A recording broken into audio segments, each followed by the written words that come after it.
यही चीज़ है जो हरनास्क और संधू ने टाइम्स ग्रुप से भी और मिस यूनिवर्स ऑर्गेनाइजेशन से भी छुपा के रखी है। हरनास्क और संधू इज लीगली रॉन्ग। मतलब संधू के साथ जो हमारा कॉन्ट्रैक्ट हुआ था वो तब हुआ था जब वो मिस डीवा यूनिवर्स इंडिया के लिए भी नहीं बनी थी। पंजाबी हूँ, मुझे सरदारनी हूँ, मुझे मान है।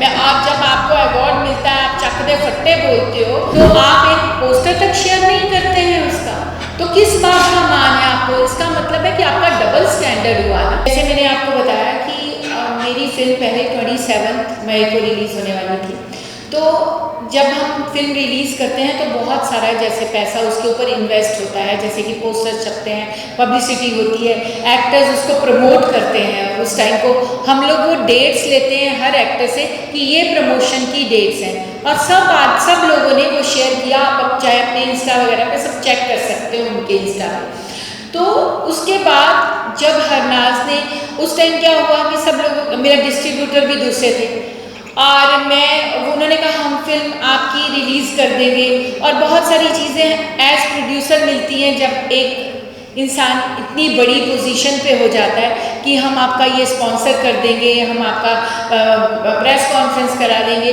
तो सब लोगों ने हाथ पीछे खींच लिए जब लोगों को ये पता चला कि हरनाज और संधू मेरे साथ नहीं है।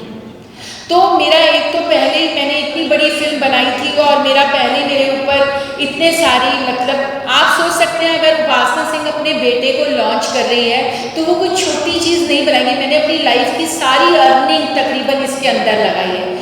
आप भी काम करते हैं, हम किस तरह से डे नाइट काम करके एक एक पैसा कमाते हैं, वो पूरी अर्निंग मेरी इस फिल्म में लगी है। ठीक है, मेरे बच्चे के लिए ये बहुत बड़ी बात है कि उसकी वो फर्स्ट फिल्म है नानक सिंह की, लेकिन उतना इन्वेस्टमेंट मैंने हरनाज और संधू पे भी किया है, उतना ही इन्वेस्टमेंट एक और लड़की सैदी सूरी पे भी किया है। तो उनका भी फर्ज बनता है कि मेरे लिए इस टाइम खड़े हो।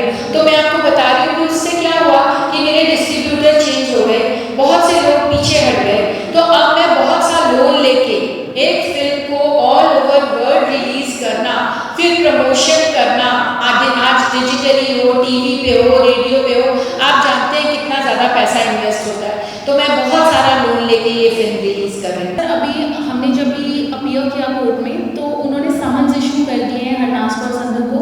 4 सितंबर तक उनको अपनी फाइलिंग्स कंप्लीट करनी है और 7 को उनकी पेशी है। एक बार टाइमलाइन क्लियर कर दो। हरनाज और संधू के साथ जो हमारा कॉन्ट्रैक्ट हुआ था वो तब हुआ था जब वो मिस डीवा यूनिवर्स इंडिया के लिए भी नहीं बनी थी।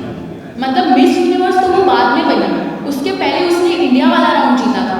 तो हमारा जो कॉन्ट्रैक्ट है उसके इंडिया वाले राउंड को जीतने से पहले से हमारा उसके साथ कॉन्ट्रैक्ट है। आप भी किसी के साथ कॉन्ट्रैक्ट अगर आज करते हैं एक पार्टी ए के साथ, फिर आप नेक्स्ट टाइम पार्टी बी के साथ अगर कॉन्ट्रैक्ट करेंगे तो you are bound to disclose कि भाई मैंने पहले से मेरे पास एक कॉन्ट्रैक्ट है। दिस इज वेयर हरनाज और संधू इज लीगली रॉन्ग। मतलब अगर आप ऑलरेडी किसी को कुछ कमिट कर चुके हो तो कोई भी दूसरा कॉन्ट्रैक्ट साइन करने से पहले आपको डिस्क्लोज करना पड़ता है कि भाई मेरा ऑलरेडी प्रीवियस किसी के साथ कॉन्ट्रैक्ट है 25 दिन के प्रमोशन का, तो आपको उस चीज़ को अकोमोडेट करना पड़ेगा। एंड आई थिंक कि मतलब यही चीज़ है जो हरनाज और संधू ने टाइम्स ग्रुप से भी और मिस यूनिवर्स ऑर्गेनाइजेशन से भी छुपा के रखी है। क्योंकि सर प्रैक्टिकली आप ही सोचिए कि हरनाज और संधू इतना बड़ा नाम है, उसकी इतनी बड़ी PR टीम है, उसकी इतनी बड़ी लीगल टीम है, उसके पास इतना ज़्यादा सपोर्ट है उसके मैनेजर्स का जो उसका शेड्यूल हैंडल करते हैं। तो अगर हम डेटों के लिए इतनी ज़्यादा दर हम लोग उसको बोले जा रहे हैं कि भाई हमें दे दो, तो उसने नहीं डिस्क्लोज किया होगा ना। उसको अप्रैल में लीगल नोटिस आया है, अप्रैल से उसको पता था कि उसके ऊपर केस होने वाला है, लेकिन अगर वो डिस्क्लोज कर देती अपनी टीम को तो वो अपने लॉयर्स भेजते, अपने मैनेजर्स भेजते, कुछ हम कंसेंसस निकाल सकते थे। हमने उसको मैसेज किया, हरनाज भी अंडरस्टैंड कि आप इतने बड़े मुकाम पे हो, आप नहीं आ सकते, आप 5 दिन दे दो, हम फ्लेक्सिबल हैं, हमारे पास प्रूफ है, मेल्स पे प्रूफ है, मैसेजेस पे प्रूफ है। वो उतना तक नहीं उसने मतलब अपनी टीम के साथ शेयर किया कि आप मेरे लिए इस मैटर को रिजॉल्व कर दो, क्योंकि नहीं तो अगर आप लीगल नोटिस मतलब टाइम्स टैलेंट ने उसको साइन किया है, मिस यूनिवर्स ऑर्गेनाइजेशन ने उनको साइन किया है, अगर उसको लीगल नोटिस पहुंचता है तो उनके लॉयर्स को आके हमसे बात करनी चाहिए ना। उन्होंने बात नहीं की, मतलब हरनाज और संधू ने डिस्क्लोज ही नहीं किया, भाई मैं पहले से कॉन्ट्रैक्ट करके रखी हूँ, मुझे लीगल नोटिस तक आ चुका है। तो I think this is a very irresponsible behavior on her part. आपने केस दिया है कोर्ट में धोखाधड़ी के खिलाफ है कि हटाना वाला क्लेम लगा रहा है?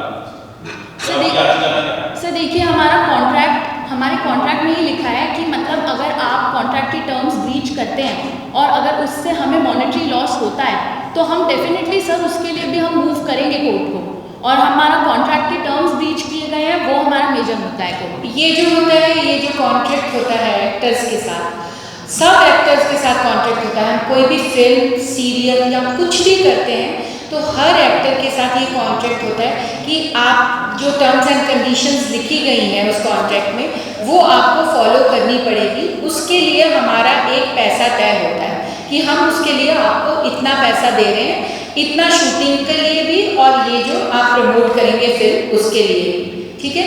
और अगर हम वो कॉन्ट्रैक्ट को तोड़ते हैं तो फिर उसके लिए जो प्रोड्यूसर्स होते हैं हमारे, वो लीगली कोर्ट में जा सकते हैं और उनको जो नुकसान हुआ होता है उसकी वजह से उसके लिए वो केस फाइल कर सकते हैं। और मैं आपको ये भी बताना चाहती हूँ कि आज आप सारा मीडिया यहाँ हो तो आप मेरा 25-30 साल का जितना भी एक्सपीरियंस रहा है, मैंने अपनी लाइफ में कभी कोर्ट का मुँह नहीं देखा, ना ही मैं कभी पुलिस चौकी में भी गई हूँ। तो ये वाले स्टेज पे आके जब मैंने एक फिल्म इतनी अच्छी, इतनी बड़ी बाईजी कुट्टन ने प्रोड्यूस की है तो मुझे कोर्ट में जाना पड़ा। और मैं आपको बताऊं बहुत ही पर्सनल चीज़ कि जब मैं कोर्ट के अंदर जा रही थी तो मेरे को ऐसा लगा कि मुझे कुछ हो जाएगा, मतलब मेरी हार्ट बीट फास्ट हो गई। मैं कभी भी अपनी लाइफ में कोर्ट में गई नहीं, तो मतलब उस लड़की ने मुझे वहाँ तक पहुँचा दिया।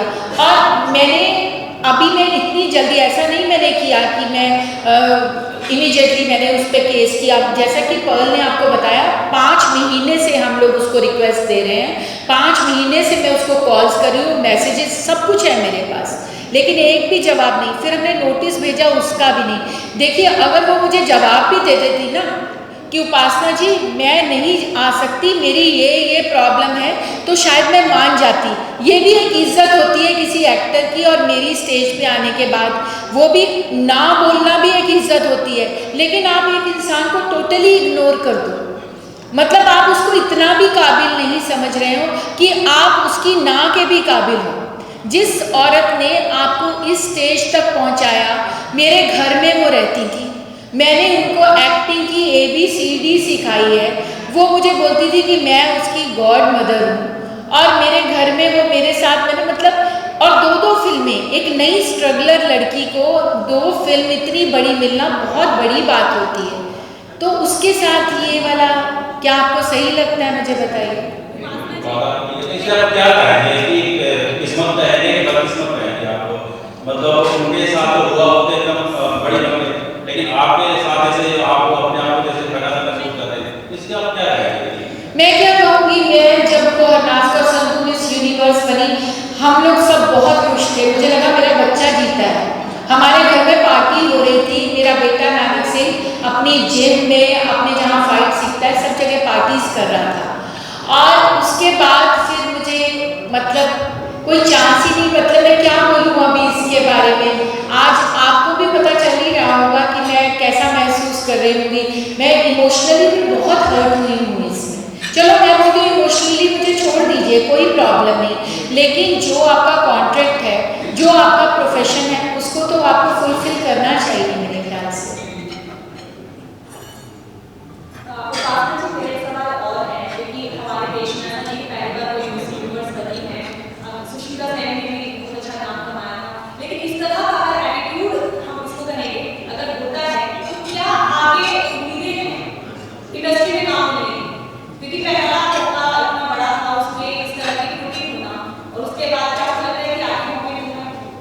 इसीलिए मैंने आपको बताऊं ये केस किया है, क्योंकि जो मेरे साथ हुआ है ना, मैं नहीं चाहती किसी और के साथ हो, क्योंकि मैंने एक बड़ी फिल्म, अच्छी फिल्म और बड़े एक्टर्स और बड़े लेवल पे फिल्म बनाई है। मुझे पता है कि अगर हरनाज और संधू नहीं भी आती, आज आप मेरे ट्रेलर के रिव्यूज़ देख लीजिए, आप देखिए कितने मिलियंस में उसके व्यूज़ हैं। आप कमेंट्स तो आप किसी से नहीं लिखवा सकते ना, पैसा दे के भी नहीं लिखवा सकते। आज मेरी ऑडियंस क्या लिख रही है कि अगर उपासना जी हरनाज और संधू आपके साथ नहीं खड़ी, आपकी फिल्म का कंटेंट कंटेंट ही इतना अच्छा है, आपके गाने इतने अच्छे हैं, आपने देखा होगा किस लेवल पे फिल्म बनी है। तो आप लोगों के कमेंट्स पढ़िए, मेरे लिए, मेरे को इतना उनका हौसले से मैं खड़ी हूँ आज, मैं अपनी ऑडियंस के हौसले से खड़ी हूँ और मुझे पूरा यकीन है कि फिल्म चलेगी। लेकिन सबसे ज़्यादा दुख और इस बात का है कि आप एक इंसान पे इतना यकीन करते हैं। ठीक है, वो इस टाइम बहुत बड़ी पोजीशन पे है, लेकिन मुझे लगता है कि आप अगर बहुत बड़ी पोजीशन पे हो ना, तो आपको अपने एथिक्स का, अपनी वैल्यूज़ का, जो आम इंसान है उससे ज़्यादा ध्यान देना चाहिए। आप स्टेज पे बड़ी बड़ी बातें करते हैं, मैं पंजाबी हूँ, मुझे सरदारनी हूँ, मुझे मान है, मैं आप जब आपको अवार्ड मिलता है आप चक दे फट्टे बोलते हो, और जब एक इतनी अच्छी फिल्म को प्रमोट करने का टाइम आता है, पंजाबी लोगों को प्रमोट करने का, पंजाबी लैंग्वेज को प्रमोट करने का वक्त आता है, तो आप एक पोस्टर तक शेयर नहीं करते हैं उसका। तो किस बात का मान है आपको? इसका मतलब है कि आपका डबल स्टैंडर्ड हुआ ना, आप दिखते कुछ और बोलते कुछ और हो। तो यही दिखाने के लिए कि और किसी के साथ ऐसा ना हो जो उपासना सिंह के साथ हुआ है, तब मैंने ये केस किया, क्योंकि मेरे पास उसने कोई ऑप्शन ही नहीं छोड़ा, मेरे पास कोई चारा ही नहीं। मैं अब भी उसको बार बार रिक्वेस्ट कर रही हूँ, क्या उसको अब मीडिया के थ्रू नहीं पता चला कि उपासना हाथ जोड़ के बोल रही कि अरनाज प्लीज़ 5 दिन के लिए आ जा मेरे पास। तो अभी भी मैं उसको यही कह रही हूँ कि प्लीज़ आ जाओ अरनाज। तो क्या उसको अभी भी नहीं पता चल रहा है? वो बोलते हैं कि अरे वो तो मिस, और मेरे 3-4 लोगों को ऐसा अपॉइंट किया गया है क्योंकि उनके पास पैसा है। डेफिनेटली आप देखिए, सेम आईडी से, सेम नाम से, बिल्कुल वैसा लिखा हुआ है, शेम और उपासना सिंह। वो मिस यूनिवर्स को बोल रही है कि वो उसकी फिल्म प्रमोट करे। सेम लाइंस, डॉट तक सेम है उसके अंदर, और सेम नाम के, सेम आईडी से आ रहा है। तो क्यों आप इतनी गंदी पॉलिटिक्स कर रहे हो? और सिर्फ इतना ही नहीं, मेरे साथ और भी बहुत कुछ हो रहा है जो मैं नहीं बोल सकती। तो क्या आप लोग अगर ये करोगे तो क्या मैं अपनी फिल्म नहीं लगाऊंगी? इस टाइम मुझे पता है कि दुनिया मेरे साथ खड़ी है, वो समझते हैं कि वो बहुत बड़े लोग हो जाएंगे तो वो मेरे साथ कुछ भी कर सकते हैं। अगर हरनाज कौर संधू इतनी बड़ी चीज़ है, जिस टाइम मैंने हरनाज कौर संधू को रखा था उस टाइम उपासना सिंह उससे बड़ी थी, उपासना सिंह का ज़्यादा बड़ा नाम था। तो हम लोगों के इक्वल राइट्स हैं। आज अगर कोई सड़क पे कोई भी काम कर रहा है, मैं बोलती रिक्शा भी चला रहा है, तो वो भी इंडिया के रूल्स के हिसाब से, इंडिया की कानून के हिसाब से, I am so sorry, equal rights रखता है। मैं भी उतना राइट रखती हूँ जितना कि वो रिक्शा वाला रखता है या कुछ। ठीक है, मैं अब छोटी हो गई हूँ, हरनाज कौर संधू अब मिस यूनिवर्स बन गई है, तो क्या मैं कहीं पे भी कोई इतनी भी मायने नहीं रखती कि मेरी एक मतलब मुझे एक मैसेज तक किया जाए? और मेरे पास प्रूफ है, मेरे पास सब कुछ है।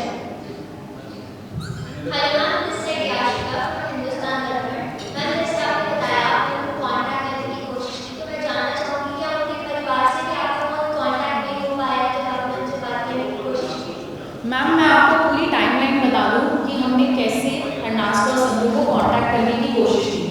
हम उसको, जब से वो मिस यूनिवर्स बनी है 2021 से, हम उसको लगातार फ़ोन किए जा रहे हैं। फिर उसने फ़ोन्स का जवाब नहीं दिया, तो हमने मार्च ऑनवर्ड्स उसको मैसेजेस और ईमेल्स लिखना शुरू किया है, और हमने उसको इंस्टाग्राम मैसेजेस भी लिखने शुरू किए। एंड जब हमने ये शुरू किया, हमने ये इंश्योर किया कि जो हमारे मैसेजेस हैं वो सही जगह पहुँच रहे हैं। नहीं तो कभी कभी होता है कि जब एक्टर बड़ा हो जाता है तो वो अपना मोबाइल नंबर चेंज कर लेता है या ऐसे कुछ। तो हमने हमारे कॉन्टैक्ट्स के थ्रू कंफर्म किया कि ये भी हरनाज कौर संधू का मोबाइल नंबर अभी भी है, और हमने उन्हीं नंबर्स पे मैसेजेस किए, उन्हीं आईडी पे हमने ईमेल किया। और हमारे को प्रोड्यूसर, हमारे बहुत एक्टर है हमारी फिल्म में, उनका नाम हैडलिन डे कॉन्टेविस है, तो उनकी हरनाज से बातचीत होती रहती थी इंस्टाग्राम पे, और इंस्टाग्राम पे बोलो हाय हेलो उनका बहुत चलता रहता था। तो जब भी वो इधर उधर की बातें करते थे तब हरनाज उनका जवाब देती थी। पर फिर जब भी वो कहते थे कि फिल्म को प्रमोट कर दो या फिल्म का पोस्टर भेज देते थे कि हरनाज प्लीज़ इसको अपने इंस्टाग्राम पे डाल दो, तो उसका जवाब ही नहीं आता था। एक मेरे ऐसे हमारे पास स्क्रीनशॉट्स हैं कि एक ही कॉन्वर्जेशन के अंदर मतलब हैडलिन को कहते हैं कि हरनाज प्लीज़ ये शेयर कर दो, तो उसका जवाब नहीं आया। उसके अगले मैसेज में वो लिखते हैं कि मेरा दुबई में एक इवेंट है, तो और मतलब वहाँ पे कोई क्रिप्टो कॉइन लॉन्च हो रहा है, तो क्या आप उसको करेंगी? तो उसका जवाब उस पर आता है कि yes definitely, let me speak to my team, आई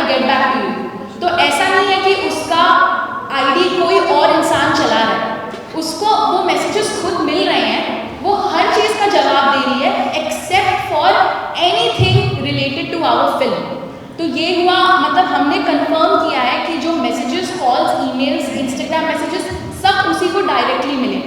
फिर नेक्स्ट स्टेप हमने जो लिया, जब उसने इसका जवाब देना छोड़ दिया तो नेक्स्ट स्टेप हमने लिया कि चलो अब हम उसको लीगल नोटिस भेजेंगे, क्योंकि कानूनी तौर पे ये क्लियर हो जाए कि भाई अगर आप नहीं हमारा जवाब देंगे, अगर आप नहीं हमारे साथ कोऑपरेट करेंगे तो कोर्ट केस होगा।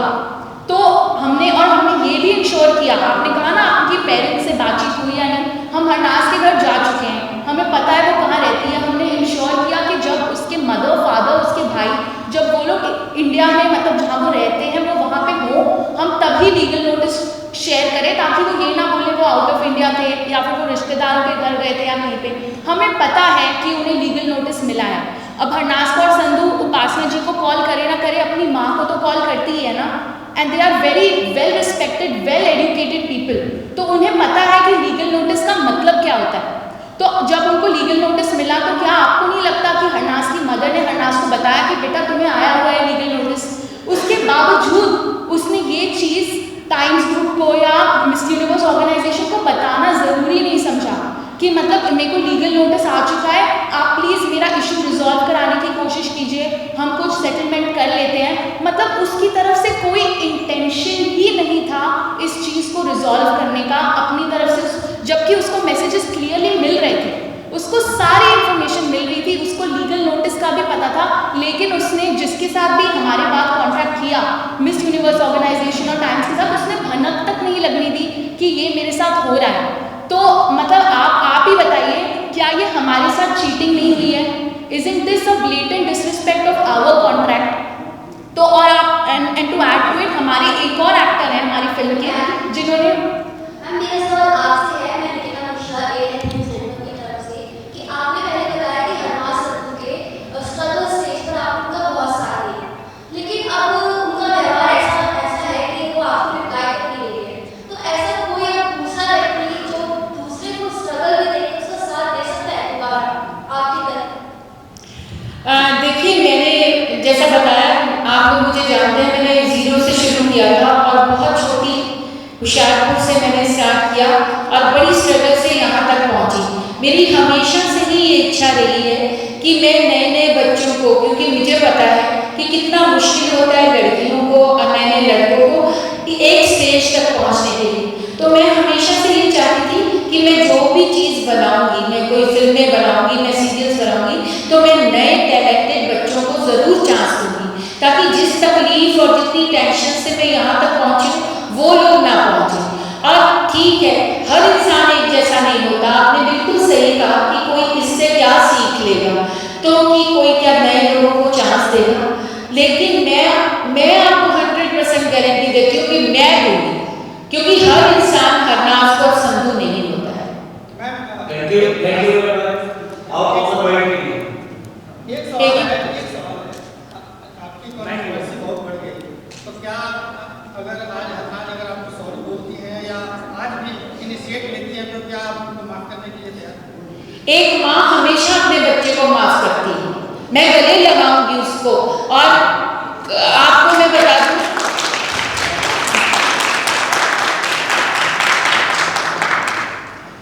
तो मैं जरूर उसको माफ करूंगी। और माफ भी क्या, मैं तो उसको रिक्वेस्ट कर रही हूँ कि 5 दिन दे दे सिर्फ